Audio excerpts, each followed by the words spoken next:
Cynthia, how are you? Yes, I'm fine. Nagpahanap na ako ng bagong katulong para may kasama ka. Paano kung dumating si Dina? Ilang buwan na hindi kumokontak si Dina. Kung babalik yung babae na yon, bumalik na siya noon pa. Nangihinayang lang kasi ako. 15 years old pa lang nandito na siya sa atin. Cynthia, hindi lang naman si Dina ang katulong sa mundo, di ba? O paano?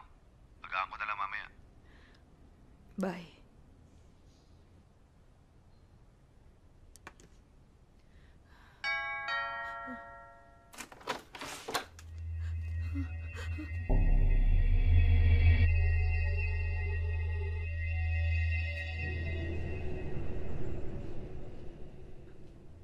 Dina. Hinintay ko muna matapos ang 40 dias, ate. Akala ko ba may sakit lang ang tatay mo? Na-stroke siya at nabaldado. Pero hindi yun ang kinamatay niya, ate. Namatay si tatay sa sunog. Nasunog ang tatay mo? Hindi niya ako pinapatulog, ate. Gabi-gabi ko siya napapanaginipan. Eh bakit hindi ka man lang kumontak sa amin? Sabi ko naman sa'yo, ate. Bundok yun sa amin, walang signal. At least nandito ka na. Ate, hindi naman ako makakabalik kung hindi ako tinigilan ni tatay. Paano tinigilan?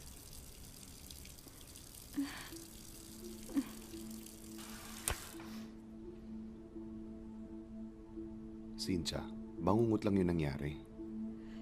Hindi basta bangungot yun. Alam mo, nagpapaniwala ka na naman kay Dina. Alam mo naman taong bundok yun eh. Wala namang mawawala eh.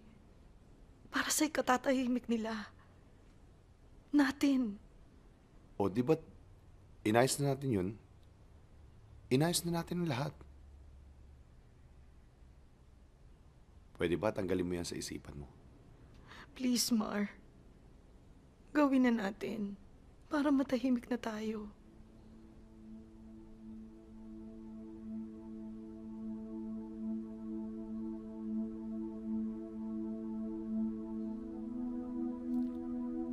Magsimula na po tayo. Sa ngalan ng Ama, ng Anak, at ng Espiritu Santo. Amen. Sa pamamagitan ng banal na tubig, binabasbasan ko ang lugar na ito. Naway kalooban ito ng pagpapala ng may kapal, pag-ibig ni Jesucristo, at proteksyon ng Espiritu Santo. Amen. Pakibukas na lang po yung pinto.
Salamat po.